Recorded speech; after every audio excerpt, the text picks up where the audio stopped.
আকাশে তবে একলা চলো ৰে একলা চলো বঢ়িয়া 10 আউট অফ 10 মানুহৰ ফিলিংছবোৰ আৱেগবোৰ নম্বৰেদি তুলনা কৰিব নোৱাৰি প্ৰয়াগ চোৱাচোন প্ৰয়াগ যোনটো তৰাবোৰ ইমান বিশালতাৰ মাজত থাকিও কিমান অকলশৰীয়া অকলশৰীয়া কিয় হ'ব জন্তুৰ আগত কিমান তৰা আছে চোৱাচোন আঁতৰকাৰ দেখাত কাষতেই আছে কিন্তু সিহঁতৰ মাজত লাখ লাখ মাইলৰ দূৰত্ব এই ব্ৰহ্মাণ্ডত সকলো বস্তুৱে অকলশৰীয়া ন নিজৰ জাৰ্ণিত সকলোতে অকলশৰীয়াকৈ যাব লাগে একলা চলো একলা চলো ৰে কিন্তু মই তোমাক কেতিয়াও একলা চলিবলৈ নিদিওঁ তোমাৰ লগত মই সদায় থাকিম মানুহৰ বাবে সংগ্ৰাম কৰা সংগ্ৰামী সিংহ পুৰুষবিলাকেও এদিন অকলে জীয়াই থাকিবলগীয়া হয়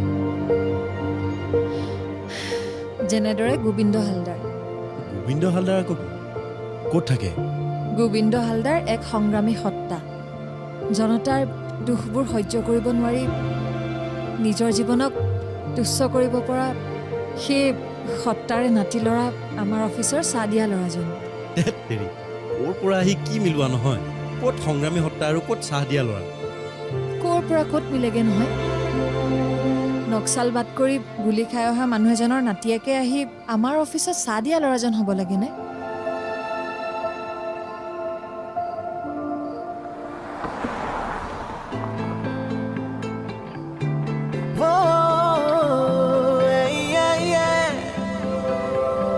হেল্ল' শুনিছানে মই তোমাৰ ৰুমৰ বাহিৰত তলতে আছোঁ শুনিছা আহা না অলপ আহা না ওলাই তুমি ৰাস্তাত কি কৰি আছা আৰে কি কৰি আছা বোলে মই তোমাক লগ কৰিবলৈ আহিছোঁ আকৌ পাগল হ'লা নেকি কেইটা বাজিছে চোৱাচোন এতিয়া ওলাই গ'লে মোৰ ঠেং ভাঙিব তোমাৰ বাৰু মোক এবাৰো লগ কৰিবলৈ মন নাযায়নে এনেকৈ দূৰে দূৰে থাকি ভাল নালাগে মই তোমাক লগ কৰিব বিচাৰোঁ কথা পাতিব বিচাৰোঁ এনেকৈ অকলে অকলে নোৱাৰি আৰু দেই Stella try to understand Robin কাইলৈচোন অফিচত লগ পামেই ইমান এক্সাইটেড নহ'বা হ'ব দিয়া কাইলৈ লগ পাম হেল্ল'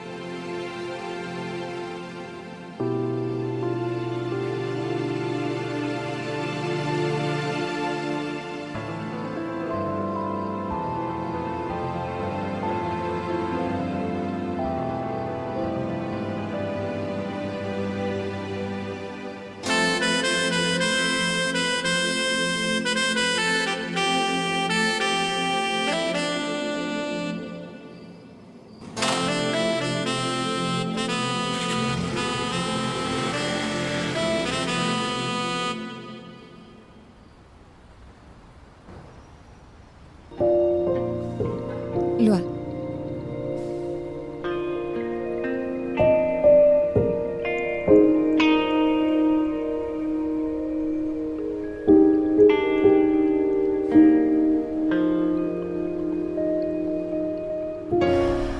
যুদ্ধ আৰু আকালৰ সুবিধা লৈ কিছুমান সুবিধাবাদী মানুহে ৰাতাৰাতি ধনী হৈছিল আৰু সেই সুবিধাবাদী দলক গোবিন্দ হালদাৰহঁতে বন্দুকৰ গুলীৰে শিক্ষা দিছিল আৰু এবাৰ এনেকুৱা এখন যুদ্ধতে বিনয় ককাকৰ বাওঁ ভৰিত গুলী লাগিছিল আৰু সেয়া আছিল ৬০ দশকৰ আগৰ কথা পুলিচৰ ভয়ত এমাহমানলৈকে গুলীটো নুলিওৱাকৈ বহু কষ্টৰে জীয়াই আছিল গোবিন্দ হালদাৰ বিনয়ৰ বাপেকৰ মুখত আমি গোবিন্দ হালদাৰৰ কথা শুনিছিলোঁ তেওঁৰ ইতিহাস শুনি আমাৰ তেওঁৰ ওপৰত শ্ৰদ্ধা জাগি উঠিছিল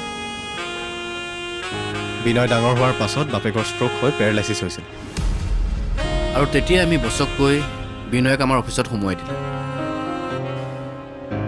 স্বাতী তুমি কালিৰ পৰা মানুহজনী অকণমান অন্যমনস্ক হৈ আছে হয় নেকি হ'ব পাৰে কালিৰ পৰা কিছুমান কথাই মনটো খুন্দিয়াই আছে কোণাৰ্কৰ চন্দ্ৰভাগাৰ পানীখিনিয়ে খুন্দিয়াই থকা নাইতো ৰাতি আকাশখনো কিন্তু বৰকৈ চাই আছিলা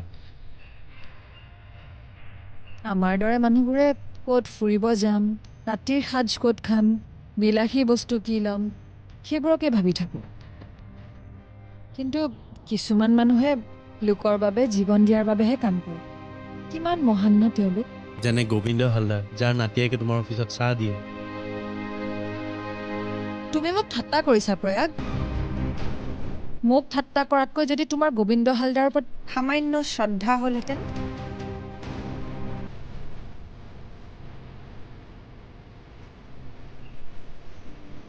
মই তোমাক ঠাট্টা কৰা নাই স্বাতী। আমি মানুহক ঠাট্টা কৰিব জানো, লোকৰ উইক পইণ্টত আঘাত কৰি তিৰস্কাৰ কৰিব জানো মাত্ৰ।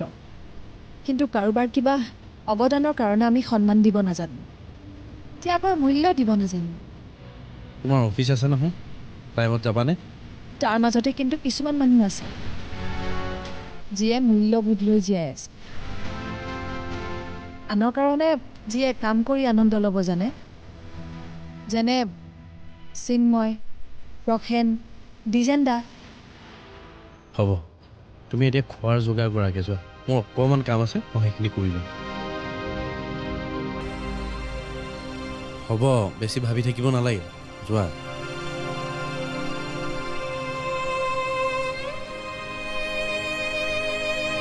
আৰু তুমি যদি আজৰি হ'ব পাৰা মই তোমাক অফিচত না গোবিন্দ হালদাৰৰ কথা বুজা, না সুবৰ্ণ কলিতাৰ কথা বুজা। দ্বিজেন দাহঁতে কিন্তু সেইবোৰ বুজে। ঐ ছোৱালী, কি কৰি আছ? আছো আহা। ক'ৰ পৰা আহিলা তুমি? জাজিমুখ গৈছিলো ৰ, আজিয়ে আহিছো, অলপ আগতে আহি পালো। জাজিমুখত তোমাৰ কোন আছে? আছে ৰ, সি তাহানি আন্দোলনৰ লগৰীয়া এজন। পুলিচ CRP মূৰত পংগু হৈ এতিয়া সি একোৱেই কৰিব নোৱাৰে। তাক সুবৰ্ণ কলিতাই মাহেকৰ মূৰত সদায় চৰকাৰী হস্পিটেলতে দেখুৱাবলগীয়া হয়। আন্দোলন শেষ হোৱা দেখোন বহুত বছৰ হ'ল, এতিয়াও চিকিৎসা কৰাই থাকিব লাগেনে? চাচোন, এতিয়াও সুবৰ্ণ কলিতাই ৰাজআলিৰ কাষৰ সেই বটগছজোপাৰ তলৰ কেঁকুৰিটোত মাহৰ প্ৰথম ভাগত পুতেকক লৈ বাছৰ বাবে ৰৈ থাকে। চৰকাৰী হস্পিটেলত দেখুৱাবৰ বাবেও তেওঁ এমাহ ৰ'বলগীয়া হয়, কাৰণ মাহেকৰ মূৰতহে এবাৰ বিধৱা পেঞ্চনৰ টকাকেইটা পায়। আচৰিত কথা পায়, তেওঁলোকক কোনেও সহায় নকৰেনে? তাৰ লগত একেলগে আন্দোলন কৰা বহুত নেতা ৰাতাৰাতি ধনী হৈ গ'ল। এতিয়াও সিহঁতে বাছৰ বাবে ৰৈ থাকোঁতে সেই নেতাবোৰে সিহঁতৰ সন্মুখেদিয়ে গাড়ীৰ ধূলি উৰুৱাই যায়। তুমি তাত গৈ কি কৰিলে? মোৰনো কি কৰাৰ শক্তি আছে? তথাপিও মাজে মাজে গৈ মই তাক হস্পিটেলত দেখুৱাই থৈ আহোঁ। মাকৰ অৱস্থাটো দেখি বৰ বেয়া লাগে বুজিছ। দ্বিজেন দা, তুমি সেই ল'ৰাজনক আৰু মাকক সহায় কৰি বিৰাট ভাল কাম কৰিছা জানানে? কোনোবাই যদি সুবৰ্ণ কলিতাক মাত এষাৰো নিদিয়ে, তেনেহ'লেতো মানুহৰ ওপৰতে বিশ্বাস হেৰাই যাব। যে বিশ্বাসত তেওঁ নিজৰ ল'ৰাক দেশৰ বাবে, জাতিৰ বাবে উলিয়াই দিছিল, সেই বিশ্বাস হেৰাই যাব দিব নোৱাৰি স্বাতী, কেতিয়াও নোৱাৰি। দ্বিজেন দা, তুমি সঁচাকৈ এজন অসাধাৰণ মানুহ জানানে? তোমাৰ ভনী হিচাপে মই আজি প্ৰাউড হৈছোঁ। সঁচাকৈ কৈছোতো? তেনেহ'লে মোৰ কাৰণে এগিলাচ পানী আনগৈ যা। এতিয়াই আনি আছোঁ, তুমি বহাহিচোন। ব'ল।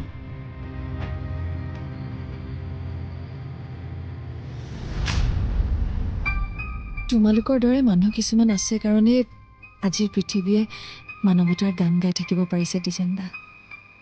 তোমালোকে সযতনে পালিত কৰি আছা একোটা ইতিহাসক। প্ৰসেন, তুমি, চিন্ময়, এই মানুহবোৰ থকালৈকে সুবৰ্ণ কলিতাহঁতৰ দৰে মাতৃৰ বিশ্বাসবোৰ জীয়াই থাকিব।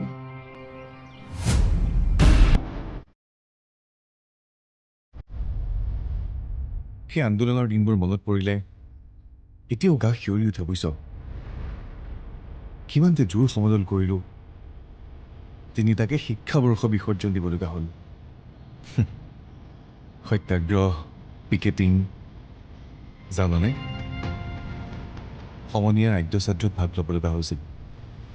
ফলাফলত কি পালা দ্বিজেন দা?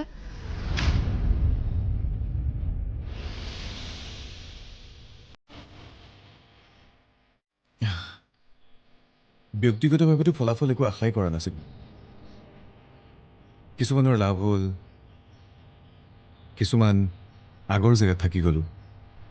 মূৰ তল কৰি বহুত দূৰ দৌৰি যোৱাতকৈ মূৰ তুলি একে জেগাত থাকিব পৰাটো বহুত ডাঙৰ কথা দ্বিজেন দা।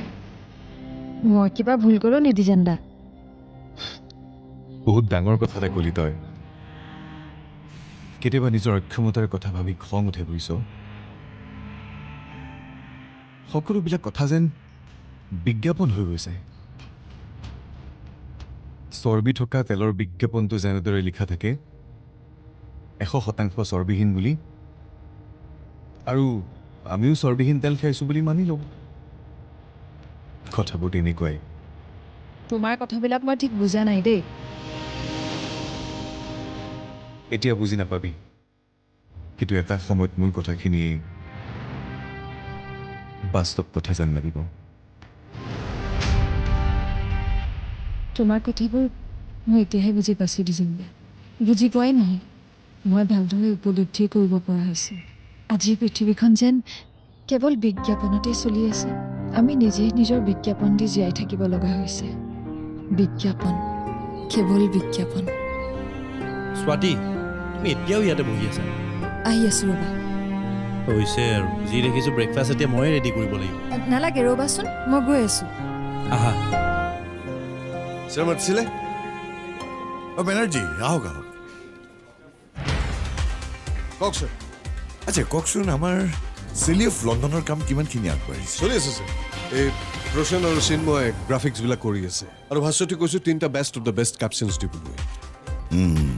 প্ৰতিটো ডিজাইন আৰু কেপশ্যন আমি তেওঁলোকক দেখুৱাই এপ্ৰুভেল ল'ব লাগিব, মাজতে যাতে কাম বন্ধ কৰিব লগা। জন্তু আছে, তাৰ ব্যৱস্থা মই কৰি আছোঁ।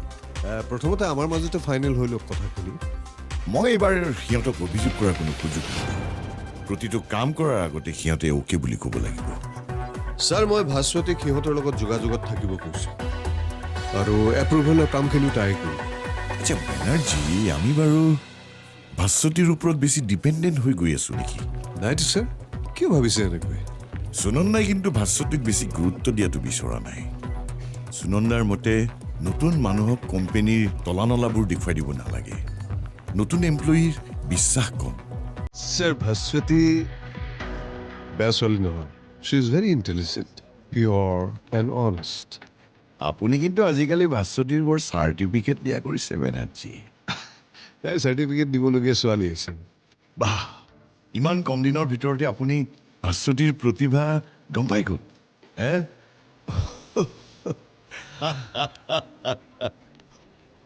আছে ছাৰ।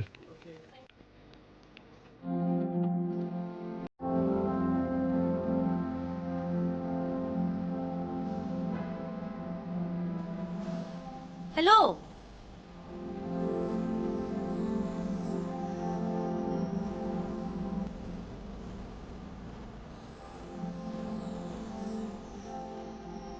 মহুৱা, ক'ত আহিছিলা তুমি? একদম টেলিপেথি জানানে? আজি ৰাতিপুৱাই মই তোমাৰ কথা ভাবি আছিলোঁ, আৰু চোৱা মই তোমাক লগ পাই গ'লোঁ। মোৰ কথা ভাবিছিলা? কিয়? এনেই মই ভাবিছিলোঁ তুমি ছোৱালীজনী ইমান অনেষ্ট, মোৰ মদৰ বটল, চিগাৰেটৰ পেকেট ইমান অনেষ্টলি থৈ দিছা। মই যে সেইখিনি বস্তু ইউজ নকৰোঁ, সেইকাৰণে থৈ দিছিলোঁ। তোমাৰ জেগাত আন মানুহ হ'লে ইউজ নকৰা বস্তু পেলাই দিলেহেঁতেন। তুমি কি কৰিলা হয়? মই অঁ, তুমি নতুনকৈ অফিচ এটাত জইন কৰি এনেকৈ মদৰ বটল বা চিগাৰেট পোৱা হ'লে কি কৰিলা হয়? মইতো এনেদৰে